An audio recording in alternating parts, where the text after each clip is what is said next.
Let's talk about transformers. Not the machines that transform from cars to combat robots you see in the movies, but the kind you see at the top of utility poles or on the ground in your neighborhood. Transformers are used to step electric voltage up or down before it makes its way to its final destination. Why does this need to happen? Original power distribution voltage can range from 7,200 to 24,900 volts, depending on your electric utility provider's practice, the distance to the furthest member, and the amount of load served.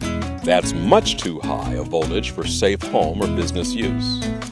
Transmission lines connect the power to substations brimming with transformers and control equipment. This is the first place where they transform the voltage to safer, more manageable levels for the distribution system. The voltage then travels through distribution lines, takes one or two more steps down, and arrives at your home. Power feeds into your home's electrical outlets and lights at 120 volts, while water heaters, ranges, and HVAC systems receive 240 volts, both considerably lower than the original voltage. Here's a quick look at how transformers actually work for a typical American home. Transformers start with an iron core. On two sides of this iron core, wire is coiled. On the high voltage side, the coil is wrapped around the core many times. This side receives or produces high voltage. On the other side, the coil is wrapped around fewer times, receiving or producing lower voltage. As the electricity flows through the high voltage coil, it creates a magnetic field that induces a lower voltage in the other coil.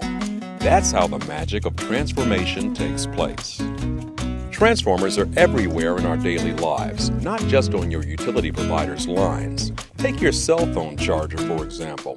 Many of these small cousins of utility transformers perform a similar function. Charging your cell phone with 120 volts will fry it instantly, so the charger converts the voltage to a more tolerable 5 volts or so. The use of electricity touches nearly every aspect of our modern lives, and we have transformers to thank for bringing it safely into our homes.